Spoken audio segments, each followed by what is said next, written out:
Okay, so like I said, my name is Tabitha Cox. Today I'm going to be giving my self-presentation talk.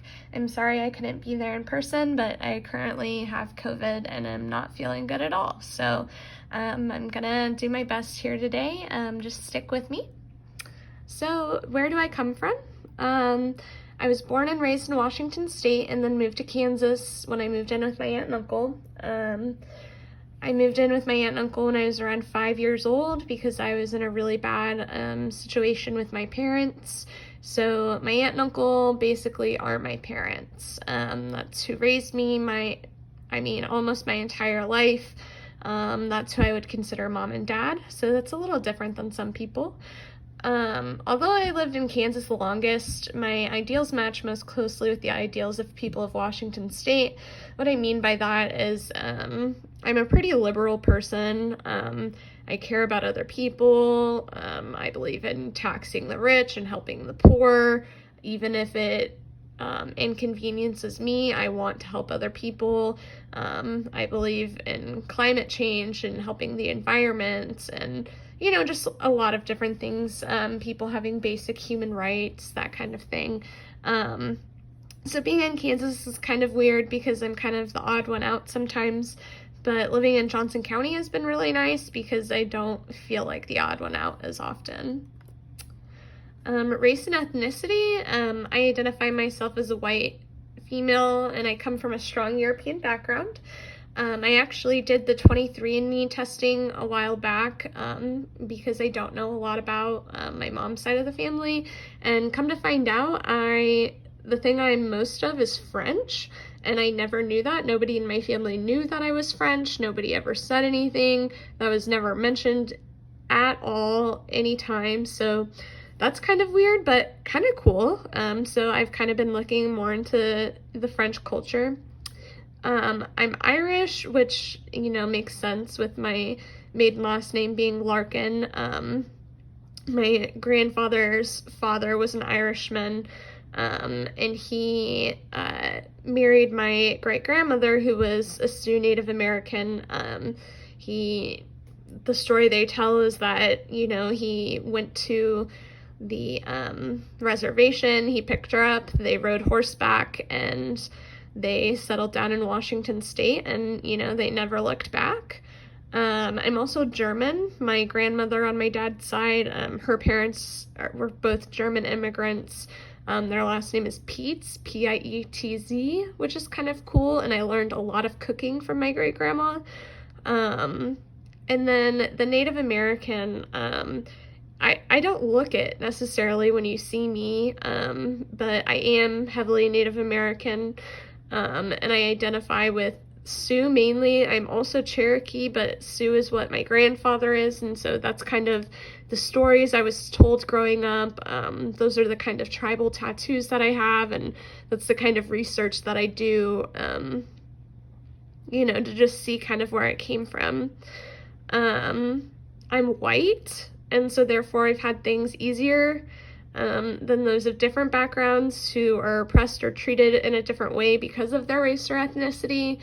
So I've kind of had it good. Even though I've had my struggles, I haven't had struggles because of the color of my skin, and for that I'm very fortunate, but it makes me sick that other people have had to struggle so much just because of the shade of their skin tone or where they might have came from. Sex, gender, and sexual orientation. So my chromosomal makeup indicated that I'm biologically female. I think sex and gender are completely separate, but I believe that my sex is congruent with my gender, which is seen as aka normal. I don't really think that there is a normal, but I have not experienced the hardships that someone whose gender and sex do not align have. I think that things are kind of on a spectrum. I think that, people's sex and gender could not align. I believe that people can be non-binary. My little sister, for one, considers herself non-binary and recently told me, she doesn't feel like she's a girl. She also considers herself bisexual. I learn a lot from her and from her friend group because it's much different than where I came from or the kind of people that I was surrounded with growing up. So it's really nice to have her because it really makes me a much more understanding person. And that's what I want to be for, my friends, my family, and for my clients. I want to understand as best as I can, and I want to do so without judgment. And my sister telling me these things makes me believe that she feels that I am a non-judgmental person because she has not told anybody else in our family these things. She's very expressive about it on social media, so it's not like I'm, out here outing her or anything, but she hides that from our family members, except for me. So although I'm white, I'm still a part of a group of oppressed persons known as women. Women have had things much harder than men, but again, I'm a white female. If I was a female of any other ethnicity or race, I would have even more troubles throughout my life. But the kind of troubles I've had have been, you're a girl, you can't do this, you can't run faster than me, you can't lift heavier than me. And I'm the kind of person that somebody tells me I can't do something and I will do it, and I will do it to a T. I will do it better than anybody else. That's just kind of what motivates me. I've been told my whole life, your women aren't as strong as men. Well, I ended up becoming a nationally ranked powerlifter. So yeah, I am stronger than men. I was also told psychology isn't a real field. You'll never go anywhere. Well, here I am getting a master's degree.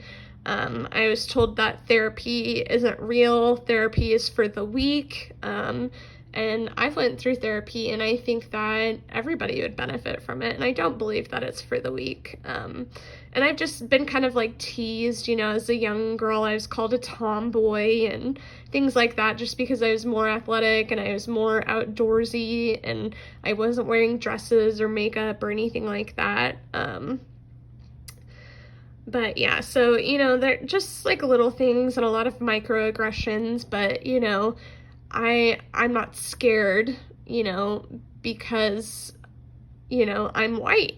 And because I'm white, I just have this privilege that people of other races and ethnicities don't have. And it's really sad because, I want everybody to be able to feel safe and comfortable and, not worry about, hate crimes and things like that.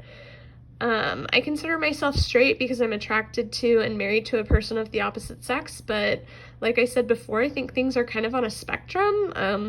I can see a woman and think, oh my God, she's beautiful, like, wow. It doesn't mean I necessarily want to sleep with her, but I can find her attractive. And so I don't think that makes me completely straight, and I don't think anybody is really completely straight.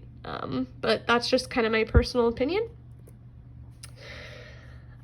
Religion. Religion is the hard one for me. From a young age, I was taught that I must be Christian and follow their ideals, which for me, it was fine for a while. And, my aunt and uncle preached that I, must be a Christian and go to church. So I took myself to church because they themselves did not go to church. And I went for several years, and I found it as a sense of comfort because people actually listened to me. But I always had questions and I always had doubts. As I got older, I stopped believing in God and the Bible altogether. I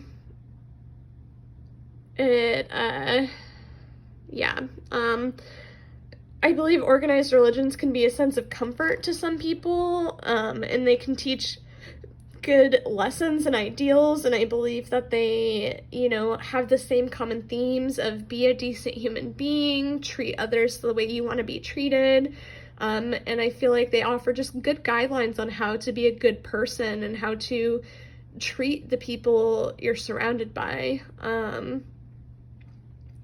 I stopped believing in God after, I say my mom, but my aunt passed away. I found out she had stage 4 pancreatic cancer the day I graduated high school, and she died in October. That was really hard for me because my biological mom, I just recently talked to for the first time in 25 years. So that was something that was really hard for me, and I just personally, with things that happened to me as a child and things that happen to children all over the world and to good people in general, I can't believe in this kind of God, because to me, God wouldn't let these things happen. And people say, these things make you stronger. Well, being abused and neglected as a child, sure, I guess that made me stronger, but is it right? Is it okay? Is it something that should happen to people? No, I would never wish anything like that on anybody else. And so that's kind of where I come from with religion, but most people would not know that I don't believe in God. I don't boast about it. I don't really tell other people. And I respect people of all different kinds of religions. And I understand how they can be a sense of comfort, because they were once a sense of comfort to me. And so when working with clients, I have to be very much aware of what their religion may be and what their religion means to them, and how it comforts them, and how it could be used as a tool for healing for them as we go throughout the therapeutic process. And it's just good to, have an understanding of religion in general, with working with people in any, aspect of life, not just therapy. Age, I'm currently 26. I'll be 27 this December. I believe ageism is real. I believe people are treated differently because of their age, whether it's they are older or they are younger. I believe people think that older people need to just retire and that they're incompetent. I hear so much about Joe Biden and how he's so old and he has dementia, but clearly the way that he presents himself, he is very much capable. And I'm treated differently by others at times because they think that I'm young and I don't know what I'm talking about. And so I just kind of have to reassure myself that, yes, you know what you're talking about, but people are going to judge you, and that's okay, it's a part of life, and I kind of just have to brush it off and just, reassure myself that, yes, you have studied, you have worked hard, and you know what you're talking about. And so regardless of what somebody else says, but I have to be aware that, I may not match up with every client because, maybe I have older clients who believe, oh, she's so young, she doesn't know how to help me with my problems. So I'm aware that might and probably will happen at some point, and that's okay. It sucks, but it's just kind of a part of the world right now. And if that's the worst thing that happens to me, then I'm doing okay. Socioeconomic status. So in the early years of my life, I was born into poverty in a lower class system. I was very food focused. I was scared of running out of food, so I would hide food places. I was always scared of the power being shut off, and I was scared of being left home alone, which I was left home alone a lot in my early years. But the whole thing is that my parents were super, super poor, and they had a child, and so it was like, do they stay home and care for their child, or do they go to work so that the lights stay on and they can feed their child? They didn't really have a choice where all of it worked out. And so looking back as an adult, I kind of have to see it that way and not just see it as my parents hated me. I don't think that they hated me. I think that they just really were struggling, and they were doing the best that they could with what they had at the moment. I was also scared of the type of neighborhood we lived in. Our house got robbed several times. I would go on walks by myself as a little kid, and people would try to take me or whatever, and I became a very good runner very quickly in life. But yeah, so I know what it's like to be very, very poor, and how that can impact, every aspect of your life. I moved in with my aunt and uncle at a young age, and things started to change slowly. My uncle was enlisted in the military, so he didn't make as much money as an officer, but You know, he at least had a safe place to live, and we always had food on the table, but my aunt and uncle did have 2 other children, so money was tight. But after my uncle retired from the Army, he started to make more money, and then we all therefore felt more secure. I'm currently a master's student in practicum, taking a full load of classes. I'm a graduate assistant coach for cheer and dance, and I bartend. I barely have any money at this time, and if it wasn't for having dual income with my husband, I couldn't afford a place to live. And let me tell you, it's not like my husband can pay all the bills. I make more money than my husband does. It's just that he has some income that helps. We're both in school right now. He's going to be a teacher, you know. We know we're not going to make that much money, and we're okay with that, but we're educating ourselves so that we can get to a point where we're not living paycheck to paycheck all of the time.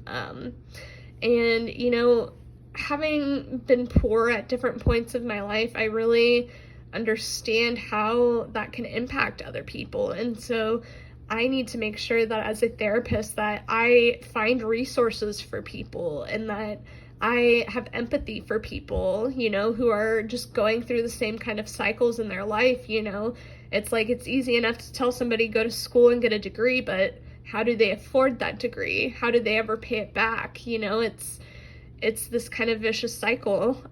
So I have a lot of empathy for people of lower socioeconomic status. And I think that it just impacts your life in every aspect, honestly. If I wasn't scared of where my next meal would come from, you know, I would be living my life much differently than how I'm living it right now. And that's kind of it. So that's just a little bit about me. I'm sorry it was kind of rough. Like I said, I have COVID right now and I'm not feeling very well, but I'm trying my best. Thank you for listening to my presentation, and I look forward to hearing more about each of you. Thank you.